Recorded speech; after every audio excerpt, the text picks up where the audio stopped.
Bienvenue à la prochaine capsule, la démarche scientifique en psychologie. Donc, dans la première vidéo, on a parlé beaucoup au sujet de la science, ainsi de suite. Là, on va rentrer dans c'est quoi justement cette démarche scientifique et qu'est-ce que ça mange en hiver. Donc, voici un aperçu très bref de la recherche scientifique en psychologie. Donc, normalement, on décrit comme on a une idée de recherche, on fait une recension des écrits, on pose des hypothèses, on fait la conceptualisation de l'étude, on développe une méthodologie, on s'assure que l'éthique et puis la déontologie et les principes déontologiques sont respectés. Ensuite, on fait la collecte de données. On va chercher les données ou les données. Après les données, on fait les analyses de données et finalement, on diffuse les résultats. Alors, vous allez voir qu'il y a une flèche. Il y a des flèches. Il y a un ordre séquentiel dans les ordres ou dans les étapes. Ce sont des étapes. L'image est simplement pour catégoriser les différentes étapes. Mais en réalité, tout se passe presque en même temps. Donc, l'idée de recherche, pendant qu'on conçoit l'idée de recherche, on doit aussi penser à la déontologie. C'est-à-dire qu'on ne va pas commencer une idée de recherche si elle n'est pas déontologiquement soutenable ou si on peut pas, s'il y a des problèmes d'éthique du début. Encore là, quand on pose l'idée ou quand on pose les hypothèses, on doit aussi en parallèle penser à comment on va opérationnaliser nos variables et comment on va faire notre collecte de données. Alors, en fait, les étapes que vous voyez à l'écran sont simplement pour catégoriser selon les différentes étapes, mais en réalité, il n'y a pas d'étape 1, 2, 3, 4. On pense quasiment en parallèle, en simultané, à chacune des phases. Maintenant, il faut quand même commencer quelque part. Il faut quand même prévoir un début. Alors, la raison pourquoi je le mets selon le graphique que vous voyez à l'écran, c'est simplement pour que vous puissiez vous attarder sur une étape ou une phase à la fois. Maintenant, en réalité, comme je dis, au fur et à mesure qu'on développe nos compétences en recherche, on peut déjà prévoir des problèmes ou des obstacles à différentes étapes et puis on voit comment tout est interrelié. L'autre affaire que je veux aussi apporter à votre attention, c'est que la démarche scientifique est un processus holistique. Ce n'est pas disons que le processus holistique, la somme de ces étapes est plus grand et plus important que l'addition de ces petites étapes. Alors, on veut vraiment penser grand, tout en pensant, on garde le big picture en tête pendant qu'on focus sur chacune des sous-étapes ou chacune des différentes phases. Donc, ce que j'aimerais faire maintenant, c'est vous décrire chacune des phases pour vous donner un aperçu de en quoi consistent ces différentes phases. La première phase, c'est la recherche d'idées ou les idées de recherche. Comment est-ce qu'on fait pour trouver une idée de recherche? Eh bien, c'est la composante la plus créative de la science, c'est-à-dire qu'on peut trouver là et n'importe où. Les idées de recherche peuvent venir vraiment de n'importe où, et puis il n'y a pas vraiment il y a aucune source définie, puis il n'y a aucune manière secrète de trouver vos sources d'idées. L'idée, c'est d'observer le monde, votre monde, d'observer votre monde, d'observer le monde, si vous voulez regarder aux personnes autour de vous aussi. C'est d'être observateur. Il y a certaines pistes que vous pouvez utiliser. Si vous n'avez aucune piste, vous n'avez vraiment aucune idée. Alors, souvent, on commence avec des intérêts personnels. Alors, si vous êtes intéressé dans un domaine ou l'autre, c'est une bonne source, un bon point de départ. Il y a des observations. Alors, vous pouvez vous asseoir, disons que vous êtes assis sur le métro, peut-être que vous êtes plus assis sur le métro, mais peut-être que vous êtes assis sur un banc d'un parc quelque part et puis vous observez quelque chose et vous posez des questions par rapport à cette observation. Ça pourrait être une source d'idées. Des discussions avec vos amis, des discussions que vous voyez en ligne, des discussions que vous voyez en classe, des discussions n'importe où. Alors, toute source de discussion qui pourrait exister. Soit qu'il y a des controverses, vous voyez qu'une personne réagit différemment de l'autre personne. Ça pourrait être... puis vous posez, mais pourquoi est-ce que cette personne réagit ou pourquoi est-ce que cette personne a vu ce point de vue alors que cette autre personne qui a entendu le même message a vu et entendu quelque chose de différent. Alors, vous pouvez vous poser ce genre de questions. Et puis, ultimement, on doit tester nos hypothèses, on doit tester nos idées ou mettre nos idées en lien avec la littérature scientifique. Alors, la littérature scientifique, c'est une source d'idées publiées qui a fait ses preuves à travers des rigueurs scientifiques. Alors, la littérature scientifique, on va voir ça dans un prochain cours, où et comment on accède à cette littérature scientifique. Ce ne sont pas les paragraphes ou les blogs sur Internet, ce ne sont pas les articles qu'on retrouve sur les magazines populaires en ligne. La littérature scientifique est vraiment des journaux évalués par les pairs qui sont normalement derrière des paywalls. Alors, c'est payant. Alors, l'UQAM dépense des millions, c'est pas des millions de dollars par année pour s'abonner à ces journaux scientifiques. On va vous donner les outils pour justement vous abonner, puis aller voir, faire une recherche, voir que disent les scientifiques. Une petite parenthèse, depuis quelques années, on s'en va de plus en plus vers le open source. Alors, juste pour vous dire brièvement, ce sont les fonds fédéraux, canadiens et provinciaux qui donnent de l'argent à des chercheurs comme moi. Je vais mener mes recherches avec de l'argent fédéraux, des subventions de recherche.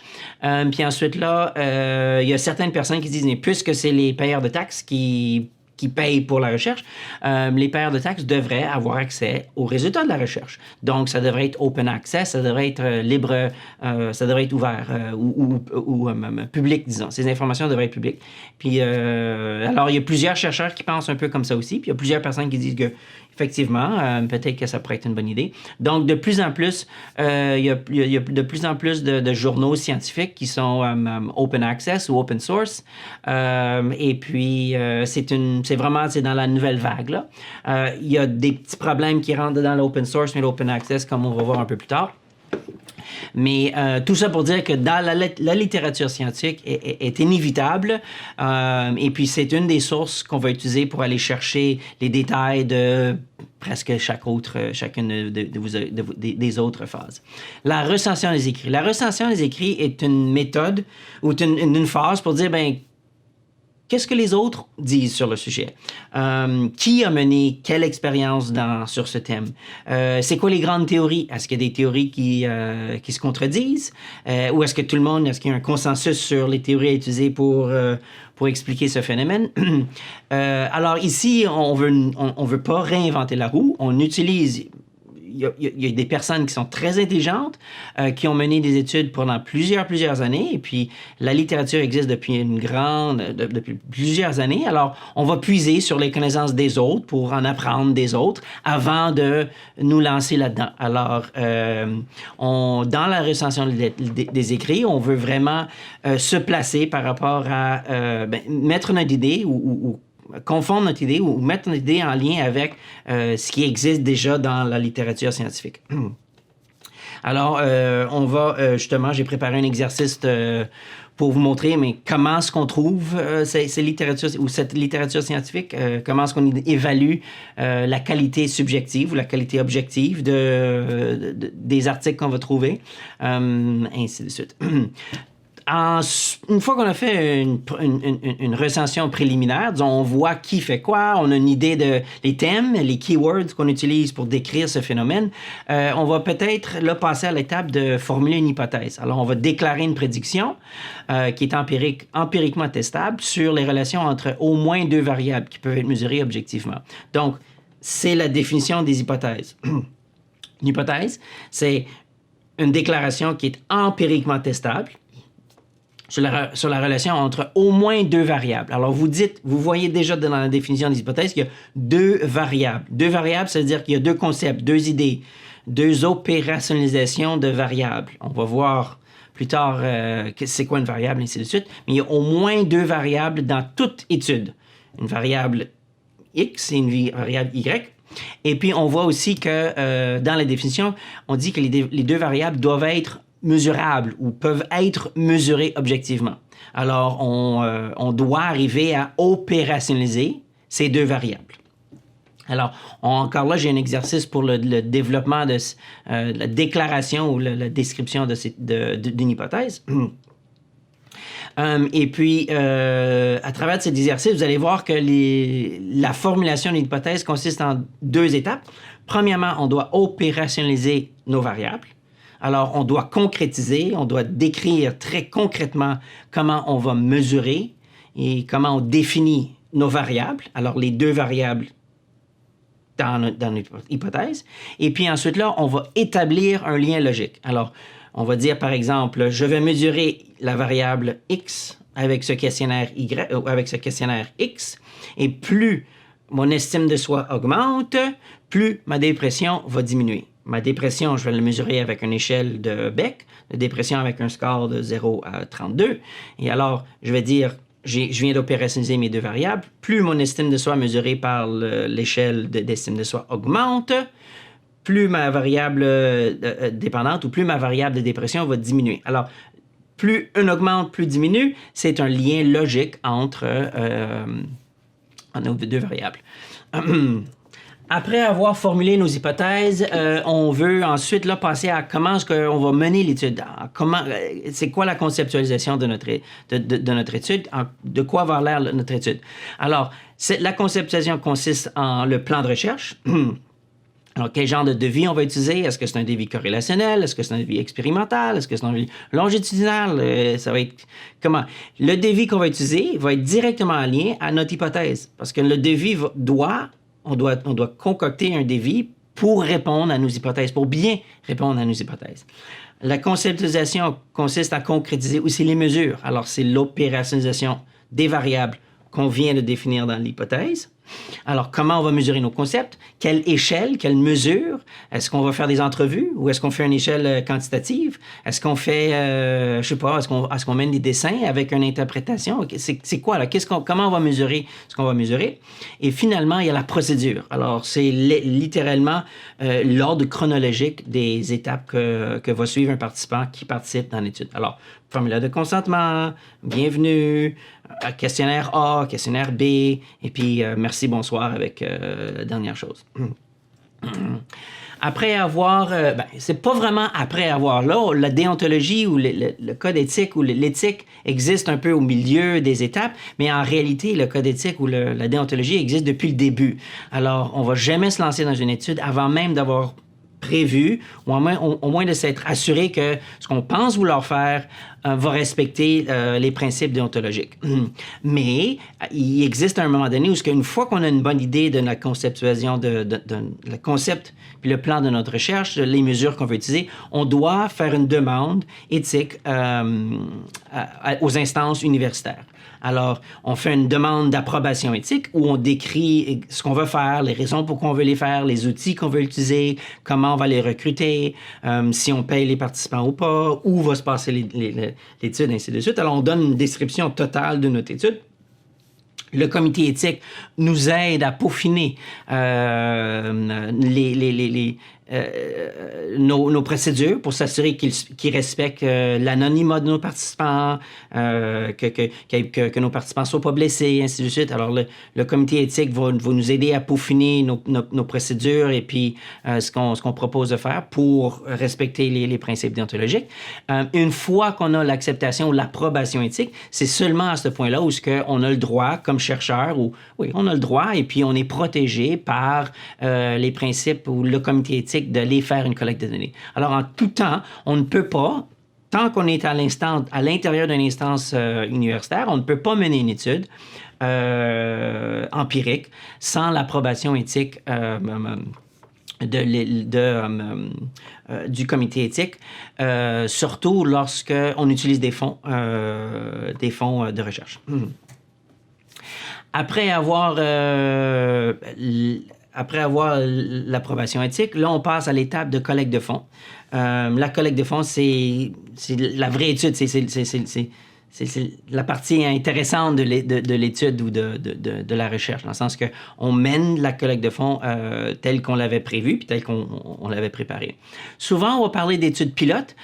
Si on a une nouvelle manipulation, disons que je veux présenter une vidéo émotif. Alors, je vais peut-être préparer le vidéo émotif, puis je vais faire une étude pilote pour voir, mais est-ce que le vidéo émotif engendre des sentiments positifs ou négatifs? Alors, on peut rouler des études pilotes pour peaufiner le matériel ou les stimuli qu'on utilise dans l'étude. Ou si on veut établir un peu, grosso modo, c'est quoi les liens entre nos variables. Alors, on peut mener une étude pilote, mais on n'est pas obligé de mener une étude pilote. Puis ensuite, là, on parle de la collecte de données proprement dite, qui consiste en la vraie chose, là. Les entrevues, les mesures physiologiques, les observations, les questionnaires, c'est là où on rentre dans toutes les possibilités des études en psychologie. Après la collecte de données, on va préparer, on va assembler toutes les données, qui soient des données quantitatives ou des données qualitatives, parce que tout ce dont je parle s'applique tant au quantitatif qu'au qualitatif. Alors, il n'y a aucune séparation par rapport à la démarche scientifique. Il n'y a pas une démarche scientifique pour le quantitatif, mais une démarche scientifique pour le qualitatif. Qu'on parle d'entrevue, qu'on parle d'entrevue ouverte, qu'on parle d'interprétation de dessin ou de l'art-thérapie, on parle quand même du même principe de la démarche scientifique. C'est juste que la nature des données va être différente pour des données qualitatives que des données quantitatives. Alors, une fois qu'on a assemblé nos données, là, on va rentrer dans le principe ou dans l'étape des analyses de données. Ça, en principe, c'est l'entrée de données. Alors, on doit mettre des données dans un fichier Excel, dans un fichier SPSS. On va faire la vérification des données, s'assurer qu'il n'y a pas d'erreur dans l'entrée de données ou d'erreur dans la manière que notre outil a fonctionné. On va passer à les analyses statistiques. Je vous dis tout de suite, ce cours est sur les méthodes de recherche scientifique et non sur les analyses scientifiques, sur les analyses statistiques. Donc, on ne va pas traiter d'analyse statistique aucunement. Vous allez voir d'autres cours, vous allez avoir d'autres cours spécifiquement pour les analyses statistiques plus tard dans votre bac. Ici, on parle uniquement de ce qui se passe tout autour de la recherche, autre que les analyses statistiques. Mais dans les analyses de données, c'est là où se passent les analyses statistiques. Alors, est-ce qu'il y a une corrélation ou pas? Est-ce qu'il y a une différence entre le groupe A versus le groupe B? C'est là où on va voir ce que nos données nous disent. Et il y a aussi le processus d'interprétation des analyses. Alors, il y a deux mensonges. Il y a des vrais mensonges. Alors, si je vous dis que je porte une chemise bleue, bien, vous allez dire que non, la vidéo me montre que vous avez une chemise, j'ai un chandail noir. Alors, ça, c'est un premier mensonge. Le deuxième mensonge, c'est les statistiques. Alors, les statistiques nous donnent la possibilité d'interpréter. Alors, les chiffres peuvent quasiment nous faire dire presque ce qu'on veut. C'est pas tout le temps, mais on veut demeurer le plus objectif avec les analyses et puis on veut porter un regard objectif sur l'interprétation de nos données. Alors, c'est l'endroit où l'objectivité et puis vraiment le biais de confirmation entre vraiment en jeu dans la science, parce que nous, comme chercheurs, on souhaite, c'est clair qu'on souhaite confirmer nos hypothèses, on souhaite démontrer ou montrer ce qu'on souhaite montrer, et puis c'est dans l'interprétation des analyses, puis c'est dans les analyses statistiques qu'on doit vraiment freiner, puis résister à notre biais de confirmation, puis vraiment porter notre chapeau objectif, notre plus grand chapeau objectif possible. Parce que c'est ici où on peut vraiment tomber dans le biais de confirmation, le biais d'équilibre, où ce qu'on peut éliminer, oublier des données ou oublier des analyses qu'on a faites qui ne concordent pas avec nos hypothèses, et ainsi de suite. Tout ça pour dire que dans le concept d'analyse des données, il y a cette interprétation des analyses. Alors, les analyses nous donnent des chiffres, les analyses nous donnent des résultats, mais là, il faut interpréter, il faut donner un sens à ces résultats, il faut donner un sens à ces chiffres. Les chiffres ne nous disent rien, c'est nous qui donnons un sens à ces chiffres.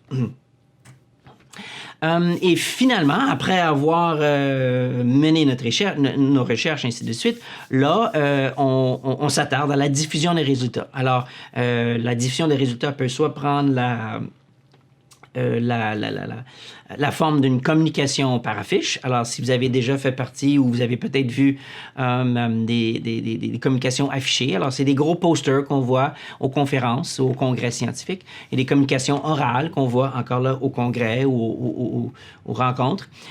Et puis, la manière la plus populaire ou la plus qui a le plus d'impact, c'est les articles scientifiques. Alors, les articles scientifiques que vous allez avoir trouvés lors de l'étape de la recension des écrits, ce sont les mêmes articles scientifiques, ou c'est ce genre d'articles scientifiques qu'on souhaite contribuer nous-mêmes, ou qu'on souhaite contribuer à la vie scientifique à notre côté. Donc, si nos résultats sont assez importants, si on peut donner un sens, puis si notre étude est assez rigoureuse, là, on peut penser écrire un article scientifique pour la mettre dans... pour l'envoyer ou la mettre dans ce domaine de la littérature scientifique. Lors de la diffusion des résultats, essentiellement, le point ou l'objectif de ce qu'on veut faire, c'est que d'abord, on veut dire c'est quoi notre hypothèse, ou c'était quoi notre but, qu'est-ce qu'on a fait, et puis ce qu'on a trouvé. Et puis, dans chacune de ces étapes-là, on veut donner suffisamment de détails pour que quelqu'un d'autre puisse reproduire, au moins essayer de reproduire notre étude. D'où cet aspect, un des canons de la science ou de la démarche scientifique, qui est la reproductibilité. Les articles scientifiques, c'est une des méthodes les plus primées qui nous permet de documenter tout ce qu'on a fait pour que quelqu'un d'autre puisse reprendre cette étude ou reprendre cette idée pour répliquer ou tenter de répliquer ou reproduire nos résultats à sa propre manière. Donc, en conclusion, après avoir passé à travers de tout, je peux vous garantir que ces étapes-ci n'apportent pas à une fin, mais ça nous apporte seulement à le début d'une prochaine étape. Alors, il n'y a aucune des études, là j'en ai mené des centaines dans ma carrière à date, il n'y a aucune des études que j'ai menées où je me suis dit, je me suis dit, bon, ben j'ai fini, j'ai tout réglé et puis j'ai aucune autre question. Sans aucune exception, une étude on commence avec une question. Cette question, on arrive à une interprétation, une conclusion. Puis inévitablement, cette conclusion nous fait poser deux autres questions. Alors, c'est exponentiel comme processus. Et puis, si vous posez comme question, comment est-ce qu'un professeur peut demeurer 30 ans, 40 ans, 50 ans en carrière, en recherche ou comme professeur? Bien, c'est parce que la recherche ne répond pas à plus de questions, mais ça nous fait poser plus de questions. Et puis, la question à se poser, c'est que est-ce qu'on arrive à se poser des meilleures questions avec les années ou est-ce qu'on arrive à se répéter ou ainsi de suite? Alors, c'est vous les juges de ça. Et puis, c'est ça. Pour moi, j'aime beaucoup la recherche parce que ça incite la créativité. On peut vraiment... c'est très philosophique parce qu'on peut se lancer dans des différentes perspectives et des différents thèmes. Et puis, c'est très stimulant parce qu'on n'arrête jamais d'apprendre, ce que moi j'aime. J'aime beaucoup. Alors, c'est tout pour le thème de la démarche scientifique. On se voit prochainement pour les concepts fondamentaux.